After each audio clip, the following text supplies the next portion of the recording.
ahead and share.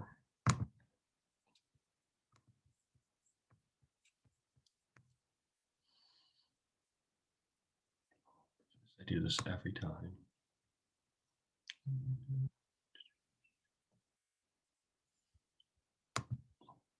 I feel terrible. So I'm a millennial still, and I can't work technology. Does anyone know how to start a PowerPoint in Google? Looking for present in the top right. Yeah. Oh, top right? Right next to the yellow ship. But it's okay. Virtual programming is honestly so difficult. Like you can plan for every potential error and something always still goes wrong. But I think you're doing great. Oh, thank you. Thank you. I feel like we're off to a great start with that. So everyone's kind of introduce themselves. So if everyone doesn't mind going around and just kind of telling what their exec structure looks like. So I'll give an example of my home chapter up in Toledo. They have upper exec and a lower exec that consist of VPs, so like VP of Finance, Service, Leadership, things like that. And then they have a lower exec that consists of kind of like 1 semester terms, and that's for like secretary, alumni sec. So just a quick debrief of just everyone's kind of exec structure might help. It might help too if I know we have multiple people from OSU. If one of you guys just wants to share, if that helps too. All right, I will speak for Alpha Iota chapter, Ohio State. We're a pretty large chapter. We have about 250 brothers, active members. So we don't, yes, President-elect, thank you, Christina. So we don't have an upper and lower exec, which is really interesting for me to hear about. But all of our exec members serve a year-long term. So we have the president, and then we have a membership vice president, and positions for leadership, fellowship, friendship, and service. We also have a director of fundraising, a director of communications, the surgeon at arms, the secretary, the treasurer, the historian, and then the pledge educator, of course. And then so the ombudsman serves as the non-voting member of our exec, and so does the JRC vice chair, which is like the judicial review committee, and the service vice chair. And those are all year-long positions. Awesome. Yeah, that's definitely in-depth. Seems like a very large structure too, which is really awesome. Who wants to go next? I can. Alpha Gamma Phi is a very small chapter in contrast. And we have, I think, about 13 people. And so our executive board consists of 5 people. Each person has 2 positions. So like I'm currently the service and parliamentarian. We have a VP of leadership and pledge education together, treasurer and secretary, president and interchapter, and then the membership and standards. And then we all kind of take care of the fellowship aspect. Awesome. I can go next. So Beta Lambda is kind of similar to yours, Christina. It's just we have like 13 positions, obviously like president, service VP, fellowship, membership, communication, stuff like that. But we also have a standards board, which is kind of like the judicial committee. It's made up of 3 members, and they kind of like whenever we have like a brother has an issue or like if they're going to go associate for this semester, they go to the standards board. The standards board, treasurer, president, I think that's it. Those 3 positions are year-long terms. The rest of the positions are semester terms. So that's, I think, really it. We have about 52 members at Beta Lambda, so pretty small still, but I mean, getting bigger. Oh, awesome.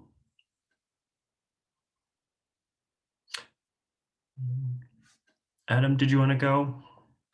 Sure. Here in Lancaster, we've we're I want to say smaller size chapter, about 20 actives, but alumni grown in number. Our exec team is your standard year long-term pres, VP service, fellowship membership, treasurer, secretary, pledge master. So nothing quite unique like these other chapters. Just kind of we do what we can. So thank you. Yeah, no problem. That's definitely great. And that, yeah, well, definitely thank you everyone for sharing. I'm gonna get to next slide. We'll get right into it. So real quick, covering that for everyone's exec structures, just something to think about too is it doesn't need to be like, I think something very tight that we're always scared of changing. I think a lot of times we think of like touching the bylaws as like someone try to change the Bible. Like it's not, it's never supposed to be done kind of thing. So always look at it as something that can always adapt. It is, at the end of the day, it is your chapter. So just because someone might be, you know, a senior and they've been there for 6-8 years, they know everything. That doesn't mean that it has to stay that same way. And even when that person leaves, it has to stay that way. It can always be adapting and changing. I think the best thing that I've heard is APO is a living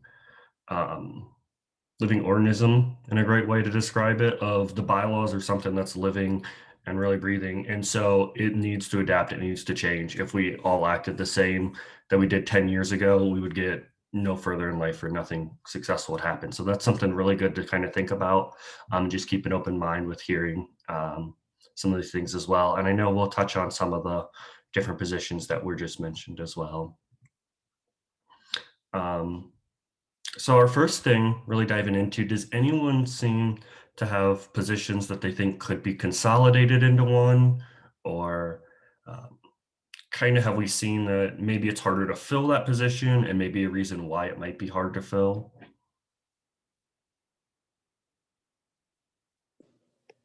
There are a couple of positions that I think work very, very closely together, that it's very possible for them to be consolidated into one, but I think that it would just be a lot of work for that one person because of how large our chapter is. For example, like the pledge educator and the membership vice president, I think they work a lot together. They have the same main goals as far as recruitment and retention, but I think with, I think last spring, so spring of 2020, we had a pledge class of about 90 brothers and we ended up initiating about 81. So I don't think that that would be, that would be a lot of work for one person to be the pledge educator and handle all the other membership related events as well. I think the surgeon at arms, which is more like the parliamentary person on our executive board, and the ombudsman work very, very closely together. I'm the SA and I'm constantly like communicating with the ombudsman, Jack, who's the confidant of our chapter. But again, I think with the size of our chapter, it's very helpful that it's like 2 individual roles. And we sit on like the same committees and everything. But I think that it's very nice to have it split. Also with elections and how our elections run, it's very nice to have the ombudsman kind of handle the discussion section of elections while the SAA runs all the other systems of elections. Okay, awesome. And do you mind describing the ombudsman? I think some people might not have that role. Yeah, I'm sorry, I should have expanded No, on you're that. fine.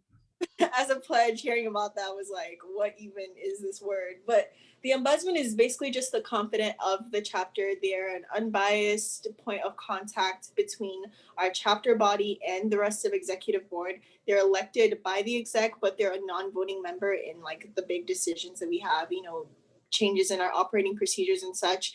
But it's basically the point of contact for the chapter members to voice their concerns or complaints about, it could be an event that happened for election specific comments on executive board members, while like maintaining an anonymity if they desire to do that.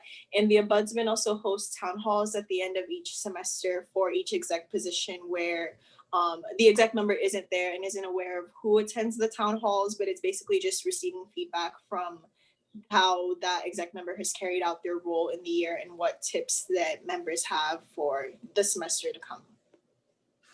Awesome, thank you. Yeah, the first time I ever heard of it was back when Rebecca Brennan was your guys's.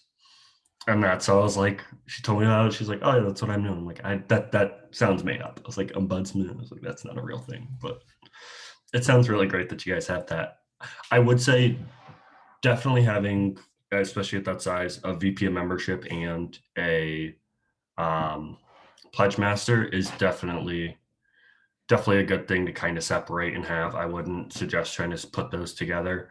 A big one we kind of see is if you have like a social media chair, and then you have a marketing chair, and then you have a communications, and you kind of have like these three people doing roughly about the same thing. That's kind of a really big one where we see it's like this person oversees our Twitter, but this one handles our Instagram and things like that. That's where it's like you can kind of consolidate some of those positions into one. That's a really big one we see throughout. Or if you realize like I have to go to 3 other people to kind of do my one job in a way of if you have someone who's like, oh, I do fundraising, but then everybody else is also kind of doing fundraising as well in their specialties. It's kind of like, okay, do we need to maybe redirect and consolidate this into one, or do we need to, maybe add a little bit in the bylaws so it's more understanding of like how this position kind of runs? Has anyone else kind of seen maybe that they feel like they have more positions or no? At Beta Lambda, the only ones that would probably, I would say, need to be or could be combined is we have obviously the pledge ed, and then we also have what we call as the Big Brother chair. So they just solely throughout the semester work on pairing littles and bigs together and forming those bonds between potential new members and brothers. And they like work closely together on the pledging program and everything like that. So I feel like that could be joined together, but it also kind of alleviates the pledge ed from having to really focus on that and really just giving the pledges the new material. Yeah, so I think they're fine separate, but I definitely think if we needed to, we can combine them. And the big thing too to look at is if you have filling those no problem. If you even have 13 people and we have 14 positions and we fill them fine, that's totally awesome. But so if it's definitely working well and you're not having any hiccups where you're like kind of getting to the point where you're like, please, can someone do this instead of who's able and willing to kind of do it, then that's kind of when I would say, yeah, definitely good consolidating and kind of breaking those down. And so that's a key thing too, as well, to kind of think about. Consolidation doesn't mean necessarily like pushing that we're like, oh, you have to, decrease your exec, but more just an open line of thought to think about. All right, I'm gonna go ahead and go to the next one. So this is just going over the bylaws and kind of really looking at that. So each chapter with positions being filled in the bylaws, they do need to be filled. So if you place it in there, it can't just be like, oh, we have, 4 or 5 vacancies and things like that. That's something that maybe move over to like a policy manual or just in the notes to keep in mind of, hey, maybe our chapter decreased because of COVID and we can't fill all these. So let's just kind of archive these and wait till maybe we get back up into in person and get back and grow. And then you can kind of refill those. Like I said, if you're struggling with running for positions, really good thing to do is kind of look at it and ask the following questions. So is there something that we can do to consolidate another exec role? Why are they having troubles finding new leaders to run for this? A big thing that I know I've personally seen is some chapters have a role and it's like our chapter is not really interested in doing that or being involved with that. And that's a big one that'll kind of decrease why or decrease the reason why you might not get anyone to run for that position. So if you have like, this is the water secretary and everyone's like, we don't need a water secretary. And they're like, we have to fill it, don't keep pushing and trying to like find someone to fill that role. Just kind of, that's something you can go, okay, I think it's time for us to move on and maybe adjust some of those roles and things like that. And really just looking at that. And so those are really the 3 things you can ask and see if you are running into like, we're not filling roles.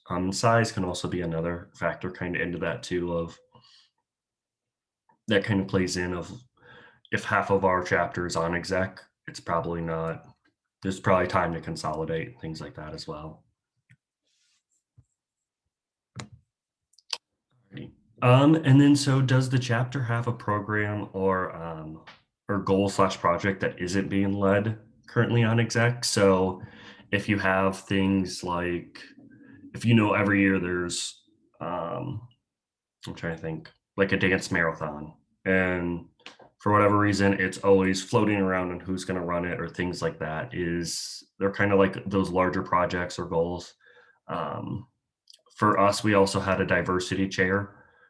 So in this area, we had 2 or 3 chapters that were like, hey, we really want to make sure we're hitting our mark with campus diversity and really making sure that we're reaching out to other different demographics to really increase their diversity in the chapter. And it kind of was like, okay, does that fall on this person? Or it kind of bounced around where service was doing it for 1 semester, then membership was doing it. And then, so it was like, well, maybe it's time to kind of create an exec position. So is there anything kind of like that that you guys are seeing for your chapters?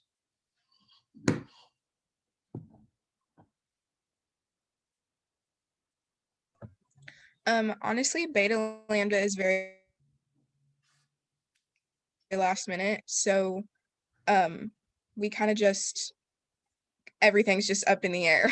We kind of just assign it whoever takes the initiative. So maybe that's something we work on, is actually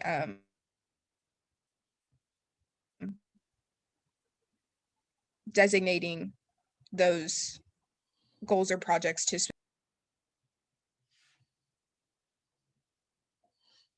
Oh, I think you cut out at the end. I'm sorry. Yeah. So but I think what pretty much what you're saying is kind of designating, and that's a whole nother thing too of like planning and getting prepared. I will say I am a big advocate for the not planning. I'm a very kind of what is it, run and gun? Yeah, something like that.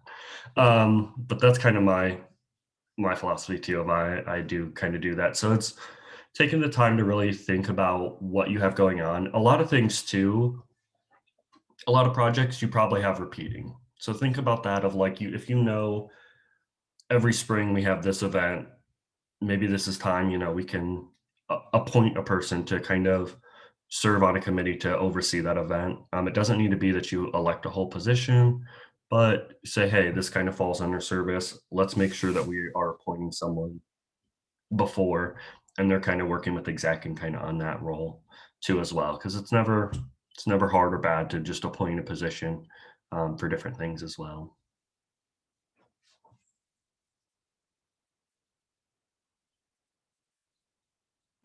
Yeah, I can't think of anything Alpha Iota would need a new exec member for, because we do have vice chairs that apply for specific things. Like we have a brothers leading brothers vice chair, we have a transaction vice chair, we have all these different vice chairs that change each semester, so more people can get involved if they want to, but then also they have very specific goals for their position that falls under an exec member's responsibilities.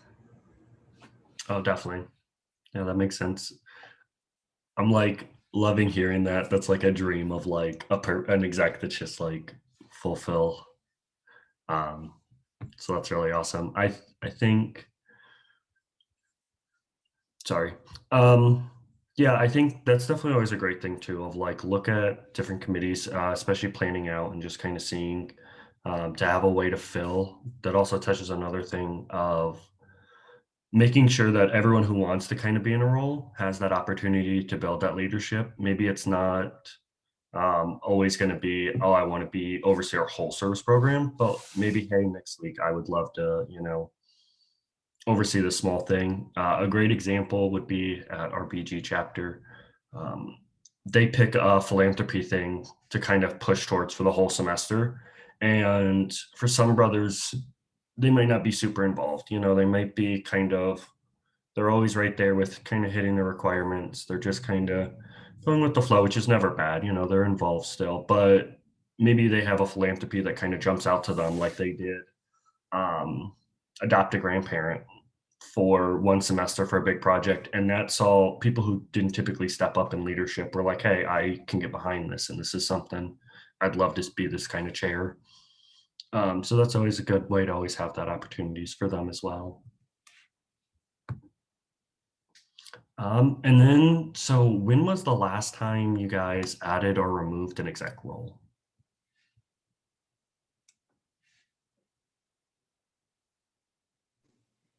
Not any time, not within the time I've been in the chapter or as far as I can remember.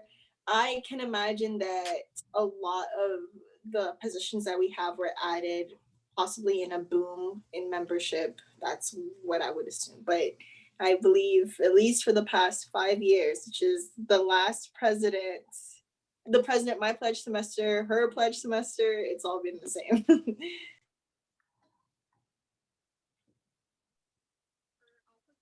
I know it's probably a tough question. I know it's like it doesn't happen often, honestly. It's not typically happens often at all for anyone. Yeah, I was gonna say that I think that last spring was the last time we did because our chapter lost a lot of seniors. And so that's when we lost our fellowship chair and then like combined a whole bunch of roles into like one person does two things. And we're switching things. We're going to try to switch things again for next semester, next year, where we're taking out the secretary position and adding fellowship with treasurer to try to draw more attention to treasurer, and then just have secretary be like a rotating position. But we're trying to just get more people involved that way. But we've been changing positions pretty frequently, it seems like, just to find the best fit. Definitely. Yeah, and that's always something you have to look at. I will say, only thoughts with finance and fellowship. I know typically those minds are a little bit of a different thinking pattern. But whatever works for the chapter is always best too, with trying to combine those and looking at what is kind of needed. I think secretary is kind of a quick one that anyone can kind of, if you have someone who can take notes and things like that, especially at a smaller chapter, that's always good to kind of focus the attention on more of the major LFS kind of roles too, that are always needed.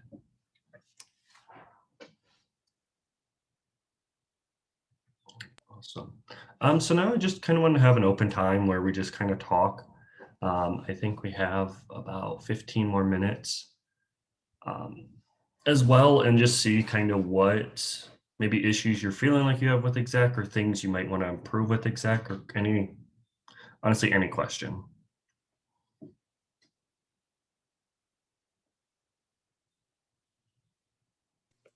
I don't think I have any questions, but I was really happy to hear from the other chapters and what your executive board looks like and stuff like that. I'm going to be president next year, and I am very, very nervous, very excited, extremely excited, but equally nervous to lead my team of about 13, and of course, the rest of the chapter. But one of our pledges this semester is about to get initiated tomorrow, had an event. Thank you so much, Christina. Absolutely love the support, and I can't wait for us to hopefully collaborate in the future. It hosted a Enneagram event. So I don't know if people have heard of this, but it's basically like a personality quiz where you get to learn more about your leadership style and your communication style. And one of the first things I plan to do for my exec is have everyone take the test or the quiz and figure out their results, and then hopefully then NIB will be able to speak to exec, so you can be like, okay, if this person is an 8 in their Enneagram score, this is how they prefer to be communicated with. And I'm really hoping that can enhance our collaborative efforts and just make sure everyone is being communicated in the most effective way. But I wanted to put that out there in case any other chapters thought this might be something useful, and if anyone has any ideas for the same thing.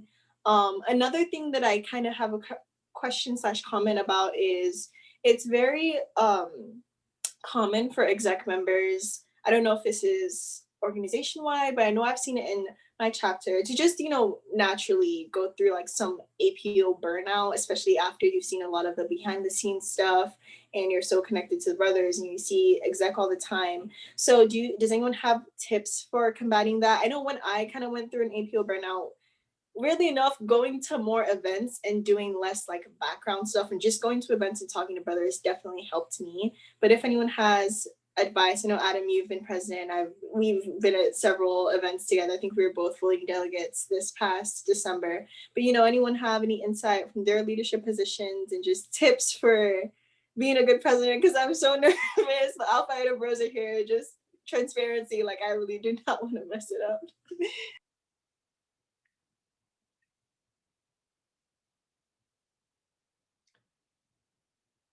If no one does, I definitely do have a couple things. Oh, go ahead, Christine. I was just gonna say that we're kind of experiencing the same thing from some of our members, and I find that we've been planning a lot of events like around meeting times because that's when everybody is like guaranteed to be together, and I think that that's enhanced a lot of like interaction and engagement, and also just making meetings more involved by like trying to communicate with other people. Like we'll have little themes for meetings and we'll have like icebreakers that we'll all talk about at the beginning just to kind of um, have more collaboration in that sense.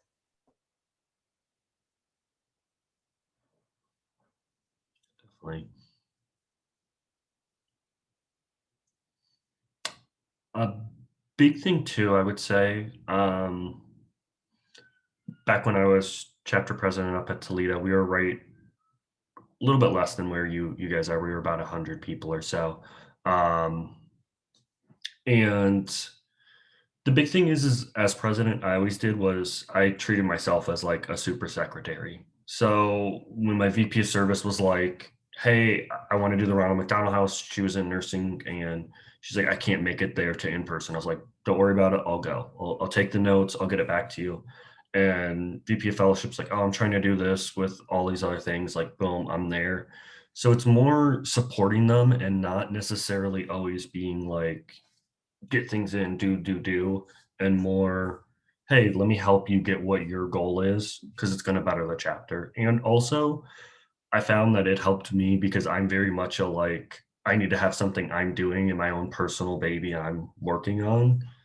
And typically, what we see with execs is someone has that, and when it's taken away and they're just like, I need something to do, they kind of jump at other exec roles and start doing their job as well. So that's something to find something that like kind of helps the chapter, but doesn't involve any other exec positions. So like for me, I was big with, I actually helped plan the sectional conference down in Westchester, Ohio.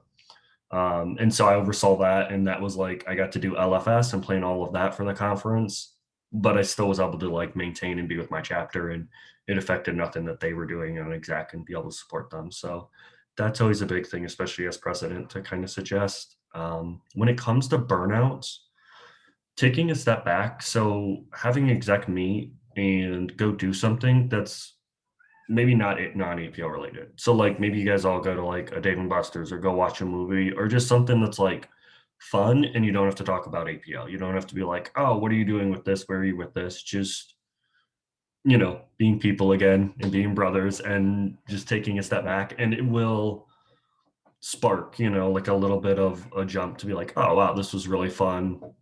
And I would love to go do this with, and kind of replan that for different events and things like that will help. Another great thing is you could always have APO Spark kind of present. That's with Tommy and Matt Bailey. I don't know if they've been to your guys' chapter recently at all with that, but that's something too. That's always kind of good. Okay.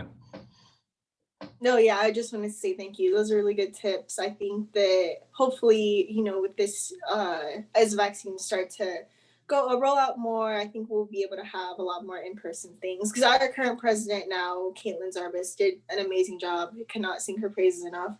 But I recently got transitioned, and we talked about like the plans that she had and the goals that she had to, incorporate and like build or further build our exec camaraderie and stuff like that. But COVID just got in the way. But I'm looking forward to it. Beyond everything else, I'm very excited. Just the anxiety always has to show its face. But I'm very excited, and I'm really thankful to the words of encouragement and the advice that you guys have given me. Oh, definitely. Yeah, I love it.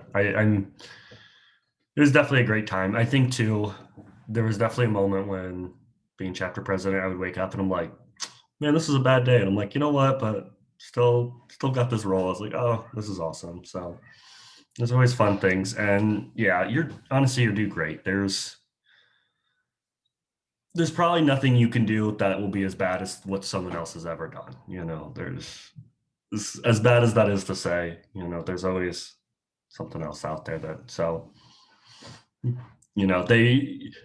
there's almost nothing one person can do to really get it to the point where, the chapter's gone or anything like that. So there's always like kind of lean on your resources, lean on exec advisors, section chairs, anyone you have there, and you'll do fine. Don't be really issues, I promise. Does anyone else have anything kind of going on with their exec that they'd like kind of touch on?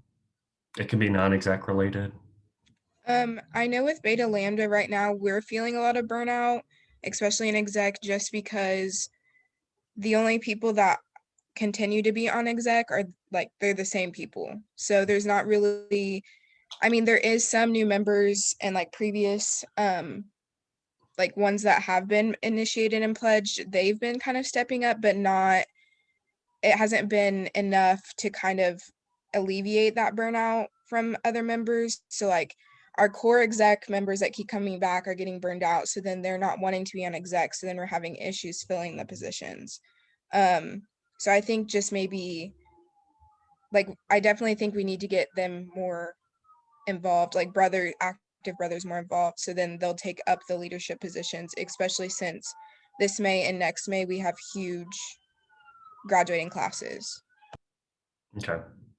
Yeah, definitely. It's hard because you see that too a lot of times with that, or you see people who maybe they've been president or they've done other exec roles and then they're like, oh, I'm going to go back to a smaller exec role, and kind of takes away that kind of track of doing something to start and then being able to move up to next roles. And that's where you see those like gaps where people are like, I've not done anything and now I'm president, or things like that. And it kind of throws things off. But a big thing too is don't be afraid to have a transparent talk with your chapter. Never be afraid to kind of be at a chapter meeting and just open up. There's definitely been times where I'm like, hey guys, we have this event, we're being represented on campus, we're not having any turnout. This is really what it's looking like, and it's going to reflect badly. Not, hey, you have to come to this, but it's just like being transparent and letting them know, hey, we are, kind of seeing a decrease in like people taking up leadership positions. What can we do to help you guys? What do you guys want to be involved in? Because a lot of times too, it can be you have people who are great leaders and who want to do things, but they're like, I don't see any of my passions, or this person who's been here for 3-4 years is in the position I kind of want to get towards. So that's where too, if you do kind of committees and different things can kind of work towards it, or the BG chapter, before anybody typically runs for an exec position, they shadow somebody.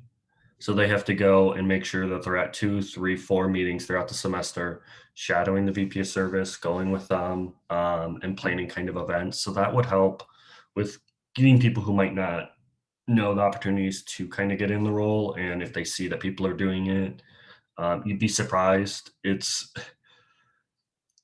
not always bad when people don't want to go for a role, because a lot of times if somebody did a great job, they're like, oh, I can't live up to that, I'm not going to touch it.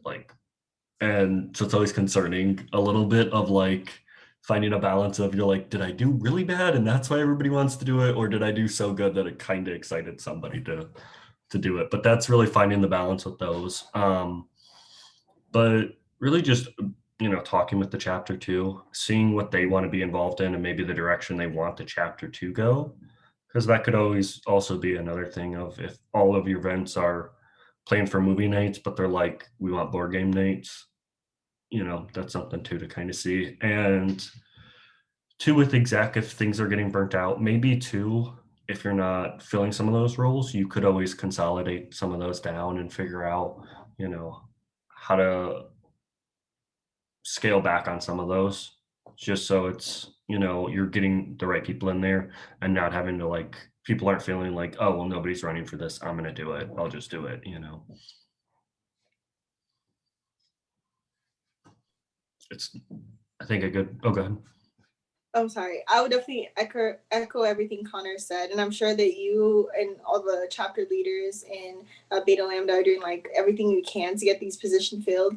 I would say that when I think something that could really empower brothers to seek more leadership position is like encouraging them and just giving them like words of affirmation, letting them know that like they have something to offer the chapter. Because a lot of times, like they've probably just never been told that. Like even if someone's just, you know, engaged at events and talks, like because we have like virtual chapters, you probably do the same on Zoom. And if someone just talks in the chat a lot and like you can kind of tell that they're into APO but they haven't sought out any leadership events, just reaching out to them, being like, you know, we see you engaging, like have you thought about this role and stuff like that. I think a lot of times people just kind of need someone to like give them the little like nudge forward and just like be like, you know, we notice like your work and your engagement and like you'd be good for this role. I feel like that usually helps. Like there are a lot of brothers I just like talk to at events and I'm like, have you thought about this? And they're like, you know what, I was kind of thinking about it, but I wasn't sure. But now that you've said something, maybe I should pursue it. You know, I think people just need